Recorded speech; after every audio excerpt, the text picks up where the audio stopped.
Wali Songo Bagian 6 Sunan Gunung Jati. Tanah Pasundan, sebuah kawasan yang berada di bagian barat Jawa. Pada abad ke-15 hingga ke-16, gelombang Islamisasi di Nusantara berlangsung dengan sangat masif. Gelombang Islamisasi bergerak hingga ke Pasundan. Masyarakat Pasundan termasuk yang menerima ajaran baru tersebut. Salah satu tokoh yang berjasa menyebarkan Islam di Pasundan adalah Sunan Gunung Jati. Berkedudukan di Cirebon, Sunan Gunung Jati berdakwah hingga ke pelosok Pasundan. Dakwah Sunan Gunung Jati berlanjut ke pesisir barat Jawa yang dikenal sebagai Banten. Aktivitas dakwah Sunan Gunung Jati ini kelak akan melahirkan dua negara bercorak Islami, yaitu Kesultanan Cirebon dan Kesultanan Banten.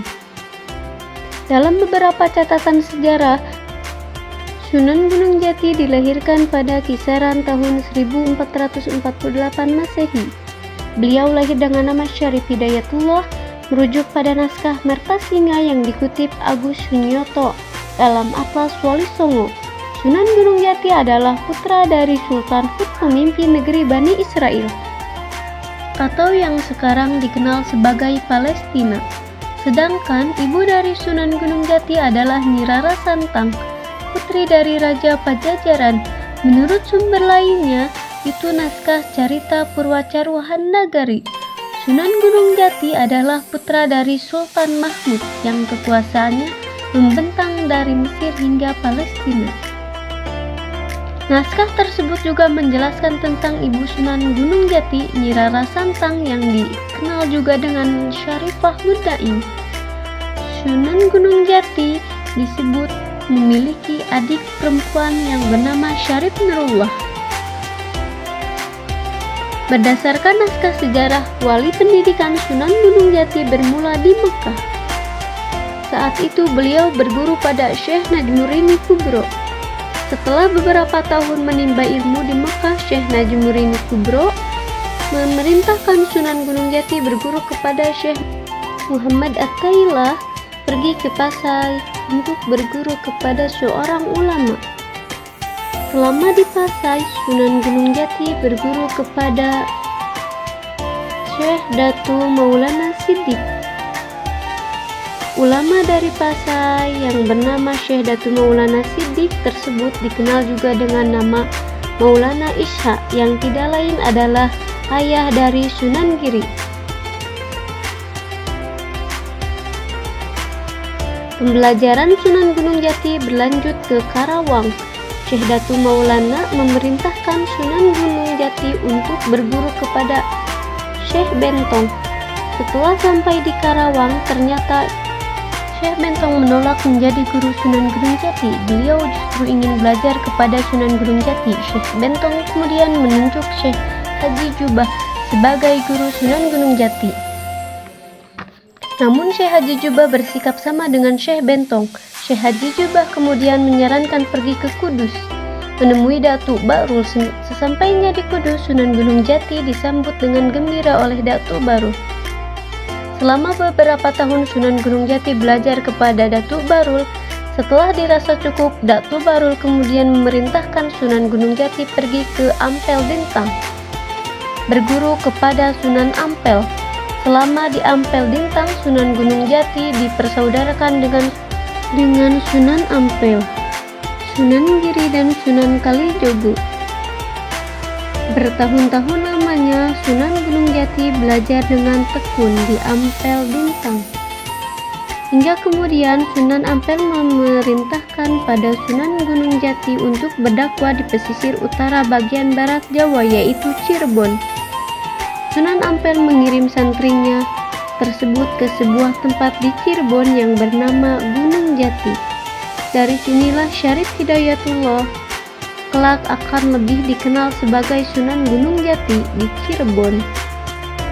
Di Cirebon, Sunan Gunung Jati mulai dakwah menggunakan nama Syahid Kamil, Pangeran Cakrabuana atau dikenal juga sebagai Abdullah Iman membantu Sunan Gunung Jati membangun sebuah pondok pesantren. Pangeran Cakrabuana sendiri merupakan kakak Nyi Rara Santang, ibu dari Sunan Gunung Jati. Selama mengajar di pesantren dan masyarakat di sekitarnya, Said Jamil kemudian dikenal sebagai Syekh Jati. Masyarakat berdatangan belajar ke pesantren Sunan Gunung Jati. Beberapa waktu kemudian datanglah Kidipati Keling dengan 98 pengikutnya. Kidipati Keling beserta seluruh pengikutnya menjadi santri Sunan Gunung Jati. Berdasarkan naskah Carita Percawuhan Nagari, Pangeran Cakrabuana mengangkat Sunan Gunung Jati sebagai tumenggung, menggantikan Syekh Nurul yang meninggal dunia. Sunan Gunung Jati menjabat sebagai tumenggung dengan gelar Susuhana Jati. Setelah menjabat sebagai tumenggung, Sunan Gunung Jati tinggal di Kedanton Pangkuwati. Pada masa tersebut Cirebon masuk ke wilayah kerajaan Pajajaran. Semenjak Sunan Gunung Jati menjadi tumenggung, Cirebon menolak membayar upeti ke Pajajaran. Akibatnya Raja Pajajaran mengirimkan pasukan yang dipimpin Tumenggung Jagabaya Cirebon untuk menanyakan penolakan pembayar upeti. Sesampainya di Cirebon, Tumenggung Jagabaya tidak berani bertindak tegas bersama seluruh pasukannya. Tumenggung Jagabaya masuk Islam dan menjadi pengikut Sunan Gunung Jati. Pada naskah Babad Cirebon yang dikutip oleh Agus Sunyoto dalam Atlas Wali Songo, Pangeran Cakrabuana dan Sunan Gunung Jati pergi ke ibu kota Pajajaran setelah Tumenggung Jagabaya beserta seluruh pasukannya masuk Islam. Meskipun sempat dibujuk oleh Kipuyut Tali Barat agar menolak ajaran Sunan Gunung Jati, Prabu Siliwangi, pemimpin Pajajaran itu akhirnya bersedia masuk Islam. Dalam naskah Burak Pajajaran disebut bahwa dari kota Pajajaran, Pangeran Cakrabuana dan Sunan Gunung Jati menunjukkan perjalanan ke arah Banten. Selama berdakwah di Banten, Sunan Gunung Jati berhasil mengislamkan seorang tokoh berpengaruh, Ki Gedeng Kawutengan. Setelah sebulan lamanya berdakwah di Banten, Sunan Gunung Jati dan Pangeran Cakrabuana kembali ke Cirebon. Sekembalinya di Cirebon, Sunan Gunung Jati lebih banyak mengajar di pesantren. Cirebon memiliki kesultanan yang kuat dengan Demak. Pangeran Jayak, putra Sunan Gunung Jati, menikah dengan putri Pembayon, putri Raden Patah. Sunan Gunung Jati tercatat memiliki peran penting dalam bangunan Masjid Agung Demak. Empati yang penyangga utama yang juga dikenal sebagai Soko Guru, Masjid Agung Demak dibuat oleh Empati, Sunan anggota Wali Songo. Sunan Gunung Jati tercatat sebagai pembuat Soko Guru sebelah barat daya Masjid Agung Demak, sedangkan Soko Guru sebelah tenggara dibuat oleh Sunan Ampel, sebelah barat laut dibuat oleh Sunan Bonang, dan sebelah timur laut dibuat oleh Sunan Kalijogo. Selama berdakwah, Sunan Gunung Jati tidak luput dari beberapa aksi militer kerajaan Galuh yang dipimpin Prabu Cakraningrat menyerbu Cirebon dengan kekuatan besar. Saat itu kekuatan militer Cirebon belum masuk hitungan di kawasan Pasundan, namun pasukan Cirebon mampu mematahkan sebuah pasukan Galuh. Akibat kekalahan tersebut, seluruh keluarga kerajaan, pejabat tinggi dan rakyat Galuh berbondong-bondong memeluk Islam. Hanya Prabu Cakraningrat yang menolak Islam dan memutuskan mengasingkan diri dari kerajaan. Setelah kemenangan atas Galuh, beberapa wilayah di sekitar Cirebon menyatakan takluk tanpa aksi militer.